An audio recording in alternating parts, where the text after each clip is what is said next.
I used to think the coldest thing I'd ever feel was a Portland winter. I was wrong.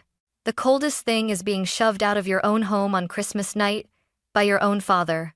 My name is Harper Carter, and last Christmas, everything I thought I knew about family shattered in a single moment. It happened at the dining table, crystal glasses, gold-trimmed plates, guests pretending we were the perfect Carter family. Then Grandpa George's trembling hand dropped a small piece of turkey onto the silk tablecloth. My father's chair scraped back so violently the music stopped. "That's it," he snarled. "If you can't keep that useless old man under control, get out, both of you." Before I could react, he shoved Grandpa's wheelchair toward the door, dragged me by the arm, and threw us into the freezing night. I thought we'd lost everything. I didn't know. Grandpa had a secret worth $2.3 billion. I didn't feel the cold at first. Shock is warmer than any coat. Snow drifted into Grandpa George's lap as he clutched the thin blanket across his legs. His breathing turned quick and shallow the way it always did when he was scared but trying not to show it. "Harper, are you all right?" he whispered. I wasn't, but I nodded anyway. Behind us, through the frosted windows of the mansion, laughter continued as if nothing had happened. As if a man in a wheelchair and his daughter had not just been thrown out like garbage. I pounded on the door. "Dad, open the door. Grandpa could freeze out here." Inside, I heard clinking glasses. Someone asked, "What's happening?" Then my father's voice, cold and sharp. "Nothing. Just taking the trash out." Trash. He meant us. My throat tightened, a burn rising behind my eyes. But I forced myself to stay steady for Grandpa's sake. "Come on," I said, kneeling beside his chair. "I'll take you home." He reached out, resting his shaking hand on my shoulder. "I'm sorry," he whispered. "I never wanted you to see this." But I had. I saw everything: his humiliation, my father's cruelty, the guests pretending they didn't notice. As I pushed his wheelchair down the icy driveway, snow crunching under my boots, one thought sank deep into my chest like a stone. This wasn't my family anymore. Not after tonight. And I had no idea that losing them was the first step toward discovering a truth worth $2.3 billion. The moment we reached my tiny apartment on Hawthorne Street, the heater died again. It greeted us with its usual cough, 2 weak clicks, then silence. Perfect. I rushed to wheel Grandpa George inside, rubbing his cold hands between mine. "Sit tight, Grandpa. I'll warm the kettle." He nodded, trying to smile. "I've survived worse, Harper." But his lips were turning blue. The apartment was embarrassingly small: peeling paint, a sagging couch, a kitchenette with a flickering bulb. Everything looked even worse compared to my father's chandelier-filled mansion. I caught Grandpa scanning the room. Not judging, just hurting. "Harper," he said softly, "I shouldn't be here. I'm a burden. Put me in a nursing." "No." The word came out like a slap. I knelt in front of him, gripping his frail hands. "You're not going anywhere. You're staying with me." His eyes glistened.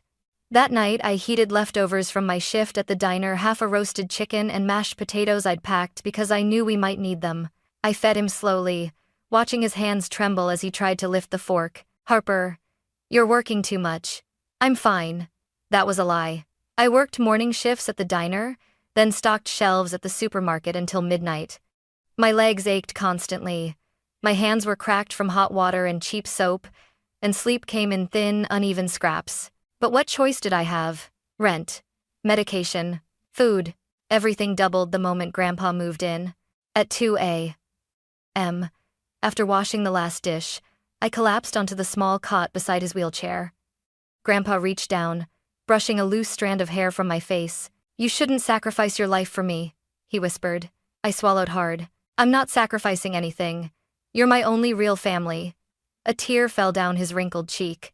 Out of all the nights we spent together, that one clung to my memory the most: 2 people trying to share warmth in a room that barely had any. 2 people abandoned, but holding on to each other. I thought this was the lowest point of our lives. But we were only standing at the edge of a much bigger truth. One that would flip everything we knew upside down. It was a rare Sunday morning when I wasn't rushing to work.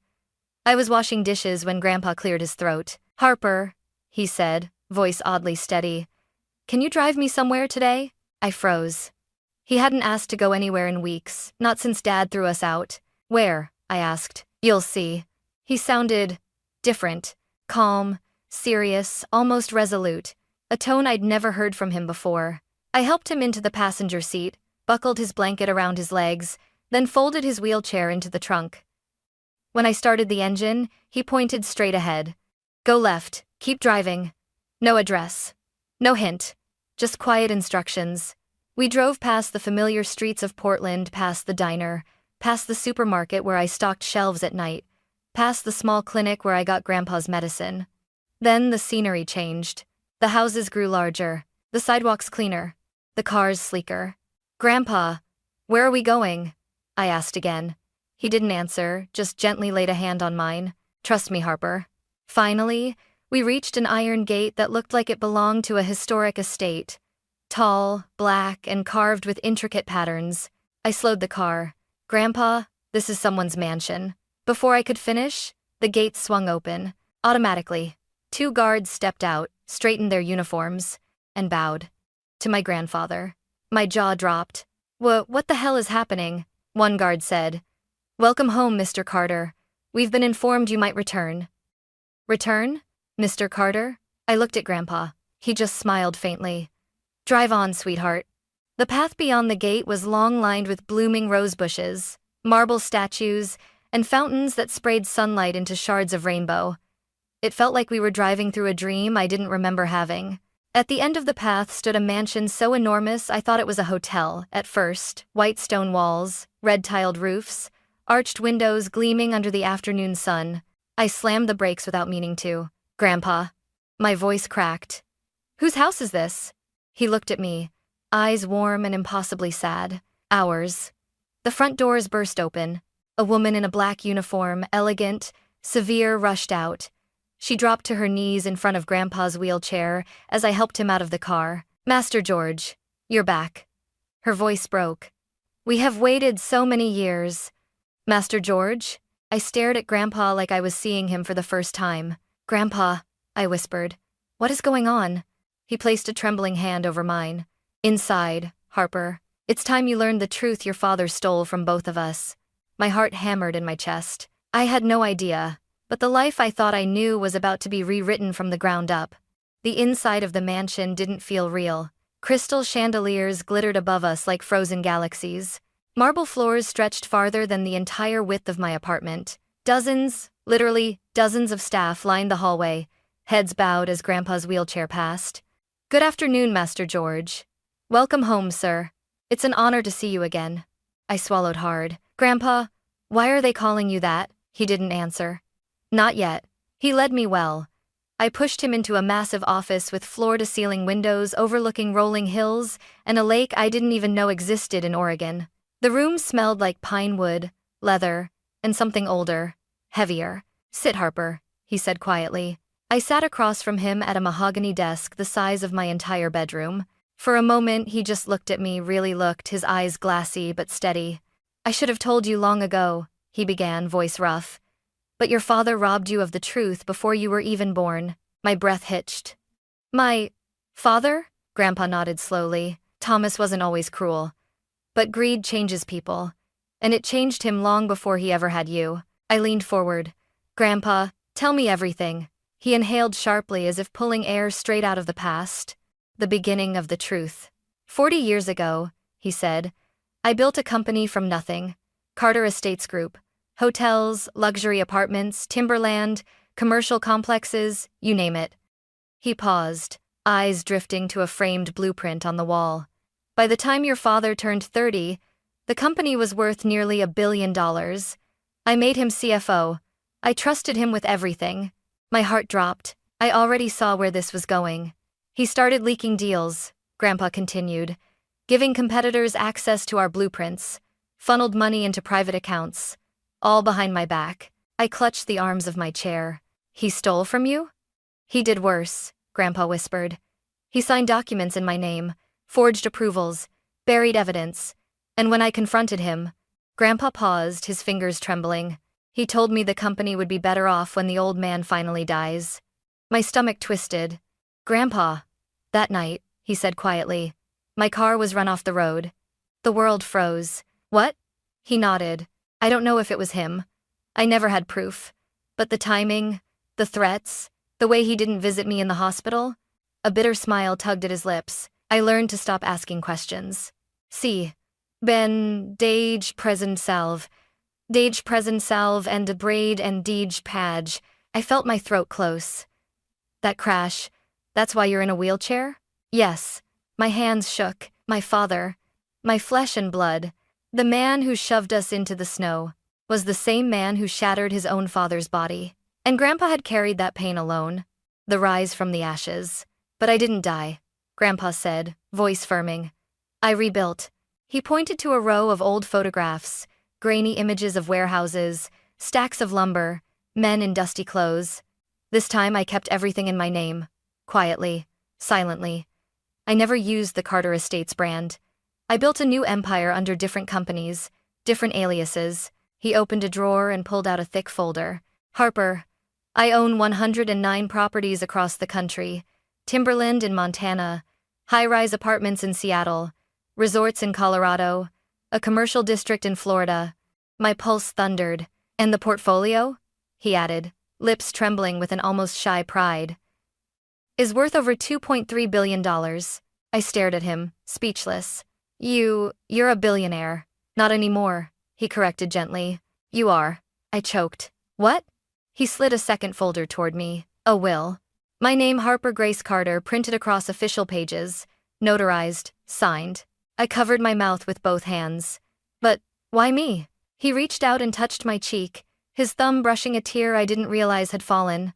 Because you are the only one who loved me for who I was, not what I had. You fed me when you barely had enough for yourself. You pushed me through snow the night your father discarded us like trash, and you never complained. His voice cracked. You, Harper, not Thomas, are my true family. I broke. Completely. Tears poured down my face as I leaned forward, resting my forehead against his hand. Grandpa, I don't want your money. I want you. I know, he whispered. That's exactly why you deserve all of it. The folder of truth. He tapped the second folder. This, he said, contains every crime Thomas committed: emails, bank transfers, forged contracts, audio recordings. 20 years of evidence. I sucked in a breath. You kept all this? I had to. His jaw tightened. One day, someone would need to clean the rot he left behind. My heart pounded so hard it hurt. Harper, he said softly, I'm giving you the choice I never had. A long pause. You can expose him, or you can walk away. Whatever you choose, I will stand by you. I stared at the two folders, one with a fortune, one with the truth, and suddenly felt the weight of the future press onto my chest. My father had destroyed him, used him, abandoned him, hurt him, and I was the one holding the power to end it. My hands trembled as I closed both folders. Grandpa, I whispered. I'm not afraid. His eyes softened. I know you aren't. That's why the world is about to change. He smiled, then soft, tired, proud. And I understood something unforgettable. We were no longer the family that got thrown into the snow. We were the family that was about to take back everything, on our terms. I barely slept that night. Grandpa's confessions spun in my head, the betrayal, the crash, the rebuilding, the fortune, the evidence. By morning, my chest felt packed with something sharp. Rage. Hurt. Something darker than heartbreak. I made coffee the way Grandpa liked it, 2 teaspoons of sugar, a splash of cream. He watched me silently from his wheelchair. You're thinking about him, he said. I didn't deny it. Yes, I whispered. I need to see him. Grandpa nodded slowly. Take the folders. My stomach twisted. The will too? Yes, Harper. He needs to see what he threw away. I swallowed hard, slid the 2 thick folders into a leather briefcase. Mrs. Alden handed me, and hugged Grandpa tightly before leaving. Whatever happens, he said, gripping my wrist. Remember, your worth was never in that man's approval. I nodded, but my heart hammered like a warning bell. The return to the house I no longer called home. The Carter mansion looked different now. Not grand. Not intimidating. Just hollow. I rang the doorbell. Footsteps approached, and the door cracked open. Lydia stood there in a silk robe, her face stiffening when she recognized me. You, she hissed. What are you doing here? I walked past her without replying. Excuse me, she snapped, heels clicking behind me. You don't just walk into. Where's Dad? I asked. Before she could answer, Thomas Carter stepped into view from the living room. Whiskey glass in hand, hair messy, face flushed like he hadn't truly slept since Christmas. His eyes narrowed. "Oh," he said with a cold, bitter laugh. "Look who crawled back." I set the briefcase on the glass coffee table. "I didn't crawl," I said, keeping my voice steady. "I came to give you a chance." He barked an ugly, humorless laugh. "A chance? You?" He pointed the whiskey glass at me. "You ungrateful brat. I give you a life of comfort and you choose that wheelchair-stricken parasite over your own father." My hands curled into fists. "Stop calling him that." He stepped closer, breath hot with liquor. "Then what do you want, Harper? Money? Apologies? You think you can guilt-trip me?" I snapped open the briefcase. "I want you to confess." Thomas froze. Lydia's face drained of color. "To confess what?" he demanded, voice shaking. I opened the first folder and slid out the pages. Selling company intel, forging signatures, draining accounts. "Dad, this is 20 years of theft." His nostrils flared. "That old man lied to you. He has proof. That's forged." I slammed my hand on the table. "Then explain the bank transfers you signed." Lydia gasped quietly. I flipped to another section. "Or the emails you sent to competitors." He snatched a page from my hand, eyes scanning the lines. His hands shook. "Fake," he muttered. "All fake." Then the bomb hit. I pulled out a USB drive. "And the recordings of you saying you wished he'd die so you could run things properly? Also fake?" Thomas lunged, grabbing the papers, ripping them, shredding them, scattering them across the floor. "It's all lies," he roared. Lydia flinched. I didn't. I looked him dead in the eye. "Dad, he could have given you everything, but you destroyed him. And when you had the chance to fix things, you threw him into the snow." His face contorted with rage. "You chose him over me," he spat. "You never gave me a father to choose," I whispered. "The will." I opened the second folder, the one with the gold seal. Thomas stared, chest rising and falling rapidly. "What is that?" "The will," I said simply. "For what?" "For everything he owns." He snorted. "Who cares? What does that old man even have? A disability check? A rusty chair?" I slid the top page toward him. His eyes fell on the number. $2,301,450,000 and 109 properties. The color drained from his face so fast he looked sick. "No," he whispered. "No, this is a trick." "It's not." His jaw clenched, breath hitching. He gave this to you?" "To me," I confirmed. "Not to me?" he demanded, voice cracking. "I'm his son." "You also tried to destroy everything he built," I shot back. "Grandpa said you stopped being family long before I was born." Thomas staggered back like the words physically hit him. Lydia grabbed his arm. "Thomas, say something. She can't take all that. You're the heir. You're his blood." I shook my head slowly. "He chose character, not blood." His eyes filled with something I'd never seen in him before: fear. Real fear. The breaking point. "You listen to me," Thomas growled, stepping so close I could smell the alcohol on his breath. "If you take this to the police, if you ruin me, I swear to God, Harper." I stood up, meeting him eye to eye. "You what?" I said quietly. "You'll throw me into the snow again? You'll break what's left of this family? You already did." He froze. I gathered the papers slowly, deliberately. "This was your last chance." "No," he whispered, voice trembling. "Harper, you can't do this. I'm your father." I zipped the briefcase shut. "You stopped being my father the moment you threw us out into the cold.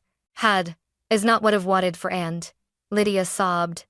Thomas reached for me, but I stepped back. "Goodbye," I said. Then I walked out, past the chandelier, past the velvet curtains, past the house that never felt like home. Behind me, I heard something crash. Maybe the whiskey glass. Maybe something else breaking. I didn't turn back. For the first time in my life, I wasn't the one afraid. He was. Because he knew. I now held the truth that could bring his entire world crashing down.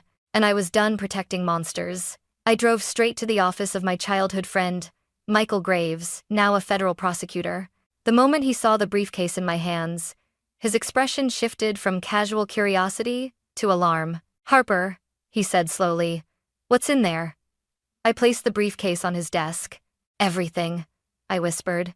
He opened it. 5 minutes later, he wasn't breathing. 10 minutes later, he was cursing under his breath. Jesus Christ, he muttered, flipping through the forged contracts. This isn't embezzlement. This is corporate sabotage. Wire fraud, federal tax crimes, decades worth. He looked at me sharply. Your father is going to prison. I swallowed hard. I know. Michael leaned forward. Once I file this, there's no going back, Harper. You ready? I closed my eyes. Grandpa George's trembling hands. The snow. My father's voice. Take the trash out. I opened my eyes. Do it. The raid. 3 days later, the world shifted. I was in Grandpa's mansion, reading to him in the garden, when Mrs. Alden rushed outside holding a tablet. Miss Harper, you need to see this. The headline exploded across the screen. Breaking news. FBI raid Carter Holdings headquarters. My heart slammed against my ribs. Footage showed agents in navy jackets storming through the glass lobby of Carter Holdings, yellow tape blocking the entrance. Employees herded outside, confused and frightened. Boxes, computers, hard drives, all seized. Then the camera cut, and there he was. Thomas Carter, my father, his hands cuffed behind his back as 2 federal agents marched him through the crowd. His expensive coat hung crooked, hair disheveled, face drained of all color. The reporters swarmed him like bees. Mr. Carter, are you aware of the charges? Did you steal from your own father? Do you deny forging documents? Is it true your daughter turned in evidence? Thomas didn't answer. He couldn't. His mouth was frozen halfway open, shock gripping every feature. When he finally looked up, his eyes found the camera. Found me.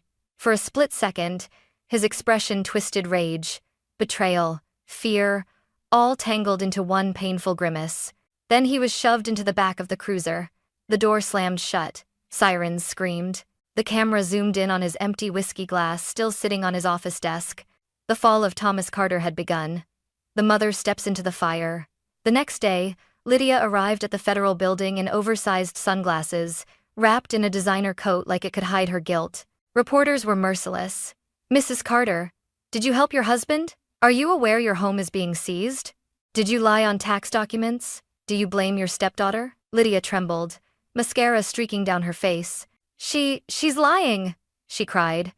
Harper is trying to ruin us. My husband is innocent. An agent opened the door. Mrs. Carter? Step inside. Her screams echoed long after the door shut, face to face on national TV.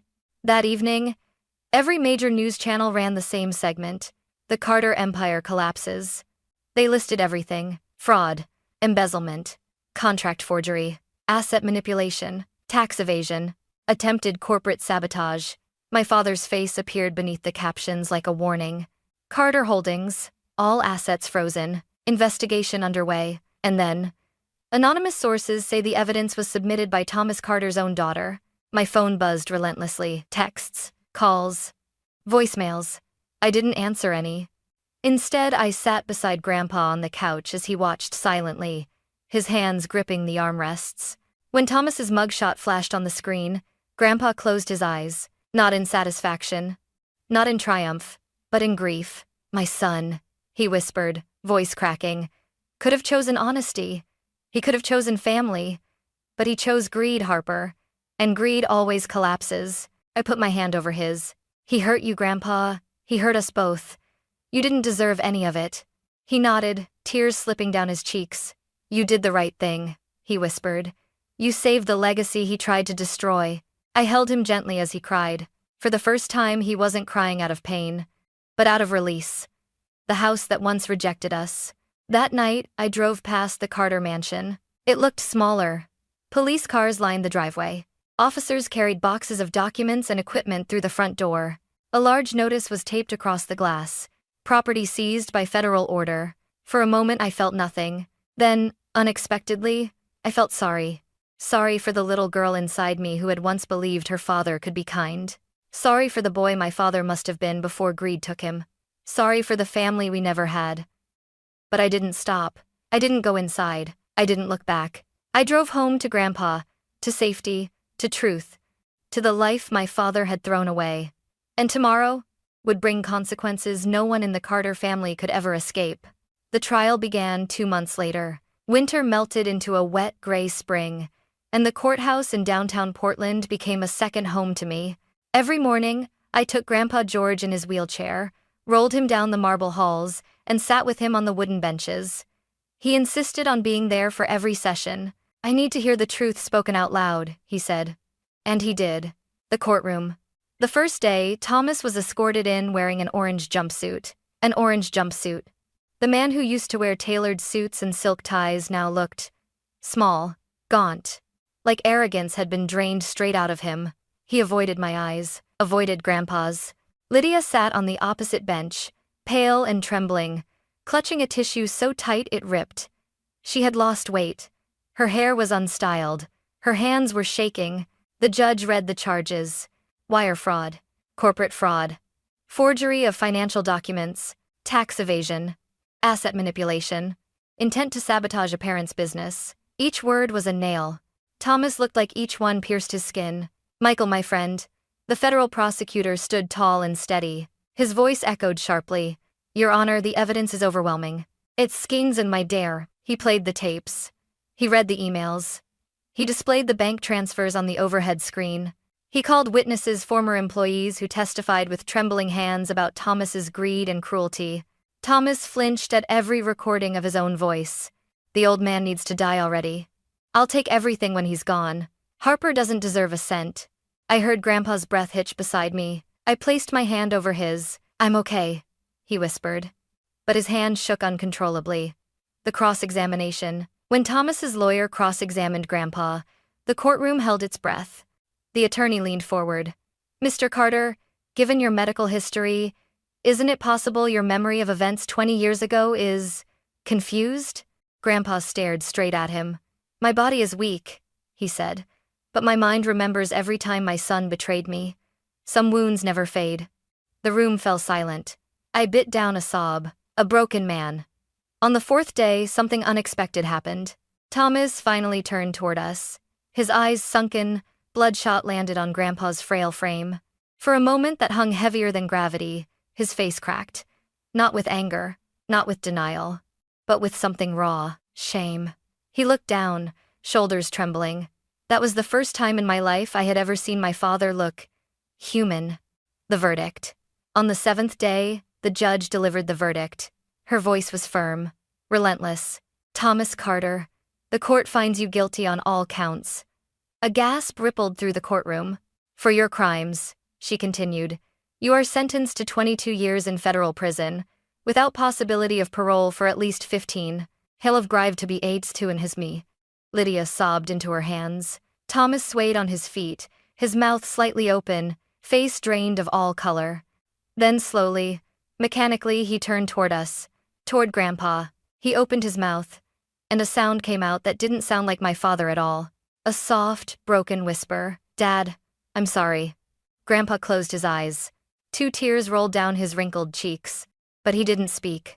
The guards took Thomas away. The door clanged shut. It was over. The decline. After the verdict, Grandpa's health dropped quickly, alarmingly quickly. At first, it was coughing, then fatigue, then trouble breathing, even with help. I moved my bed into his room, sleeping on a cot beside him. Every night, he reached out weakly until his hand found mine. I held it tight. "Harper," he whispered one night, voice thin as smoke, "don't let this darkness define you." "I won't," I whispered back. "I have you." A sad smile pulled at his lips. "One day, you won't." My chest cracked at the edges. "Don't talk like that," I pleaded. He lifted one trembling hand and touched my cheek. "You gave me more life than I ever expected to have," he said. "More love than my own son." His eyes softened. "And you will carry this family forward, Harper. Not with wealth, with heart." I laid my forehead on the back of his hand. "I love you, Grandpa." "I know," he whispered. The final morning. Spring sunlight filtered through the curtains the morning he left me. I brought a tray of warm breakfast oatmeal with honey, chamomile tea into his room and called softly, "Grandpa, time to wake you." The rest of the sentence dissolved. He was lying peacefully, eyes closed, a faint smile on his lips. One hand still reached toward the side of the bed, the place where my cot usually was. I took his hand and held it against my forehead, sobbing silently. "Thank you," I whispered, "for everything." He'd passed gently, peacefully. A man who lived through betrayal, rebuilt an empire from ashes, and chose love over blood, finally rested. The funeral. I kept his funeral small just as he wanted. No marble coffin, no reporters, no corporate displays, just a pine casket, simple white flowers, and the people he helped over decades. Hundreds came. Former employees, now gray-haired, neighbors from his old warehouse, workers from timber mills, a hotel maid who burst into tears when she saw his photo. They all said the same thing. Mr. Carter saved me. He paid for my son's school. He fixed my roof and refused payment. He was the kindest man I ever met. I stood there, shaking, unable to speak. Someone hugged me and whispered, "You're just like him." That broke me again. The legacy begins. 3 days later, the family attorney read the will officially. When he said my name as the sole heir of $2.3 billion, a hush fell over the room. Executives bowed their heads. Old workers cried openly. Mrs. Alden placed a hand over her heart. I didn't feel powerful. I didn't feel rich. I felt responsible. Deeply, painfully responsible. I went home to Grandpa's empty room that night, touched the armrest of his wheelchair, and whispered, "I won't let you down." A breeze blew through the open window. Maybe just the wind. Maybe him. Either way, I felt less alone. Grief comes in waves. Some days, it hit me like a truck the moment I woke up. Some nights, it crept in quietly, settling on my chest until I couldn't breathe. The mansion felt too big without Grandpa George. His wheelchair empty, his tea mug still on the counter, his laugh echoing in corners my father never filled. I spent weeks working through legal documents, transitioning assets, and meeting with boards Grandpa once led from the shadows. Everyone looked at me with a mix of awe and uncertainty. A 8-year-old girl. Suddenly, the head of an empire. But I wasn't scared. Because Grandpa left me something more powerful than money. A blueprint for how to live. I renamed everything Carter Legacy Group. New logo. New mission statement. New policies. The first thing I implemented. Paid scholarships for young workers from struggling families. Grandpa always believed talent shouldn't be chained by poverty. The second thing. Strict ethics training. No more greed. No more exploitation. And the third. Every employee from janitors to executives would be treated with dignity. It wasn't about rewriting the past. It was about building the future Grandpa never got to see. I met Ethan Blake by accident. He was an architect consulting for one of our renovation projects. Tall, soft-eyed, with a calm presence that felt like oxygen after months of emotional suffocation. On our first meeting, he looked at me, not my title, not my money, me. "You look exhausted," he said gently. "When's the last time you slept?" I laughed for the first time in weeks. Something warmed inside me. We began having coffee after meetings, talking about design, life, grief, hope. He never pushed, never pried. He simply stayed. One evening, as we walked through the rose garden Grandpa loved, Ethan paused. "You're carrying so much alone," he murmured. "I can handle it," I said. "I know you can," he replied, "but you don't have to." And just like that, a crack in my armor let light in. Over the next year, we built something gentle, steady, real. The following spring, we welcomed our son, Henry Blake Carter. I cried when I held him, not out of fear, but because it felt like life had finally come full circle. I whispered into his tiny ear, "You'll know who your great-grandfather was. I'll make sure of it." On the anniversary of Grandpa's passing, we held the first ever George Carter Honor Scholarship ceremony. The hall was filled with hundreds of young people, kids from broken homes, kids abandoned by their parents, kids who worked 2 jobs the way I once did. As I stepped onto the stage, the lights brightened. Faces looked up at me with hope. My throat tightened.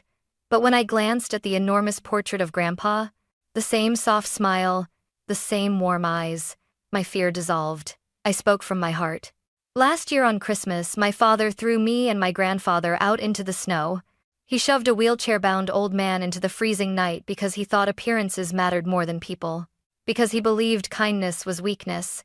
He believed money defined worth. He believed family was something he could control. I paused, breath shaking. He was wrong. The hall went silent. My grandfather, George Carter, survived betrayal, poverty, disability, and decades of silence. And yet, he chose kindness every single time. He built an empire not from greed, but from patience. Not from cruelty, but from integrity. I looked at the students, some wiping tears. He left me $2.3 billion, but that's not the inheritance that changed my life. The real inheritance was this. If you keep your dignity and kindness, you will never be empty-handed. A wave of emotion swept the room. You may have nothing today. You may feel abandoned. You may think the world has thrown you into the cold. I know how that feels. But listen to me. You can rebuild everything. Not out of anger, but out of heart. I smiled through my tears. My grandfather believed in second chances, and this scholarship is his second chance living on through all of you. The applause that followed was not polite. It was thunderous, raw, healing. I stepped down from the stage, and dozens of students hugged me. They cried. I cried. In that moment, I felt Grandpa beside me. In every heartbeat, every trembling inhale, every spark of hope lighting up the room. Late that night, I walked alone through the rose garden, Henry asleep in Ethan's arms back home. The roses were the deepest red I had ever seen. I stopped beside Grandpa's favorite bench, traced my fingers over the carving Ethan made for me. In honor of George Carter, a builder of hearts. A breeze rustled the petals. Grandpa, I whispered, I hope I made you proud. For a moment, just a moment, I felt a warmth on my shoulder. Maybe the wind. Maybe something else. Either way, I knew. He never truly left me, and he never would.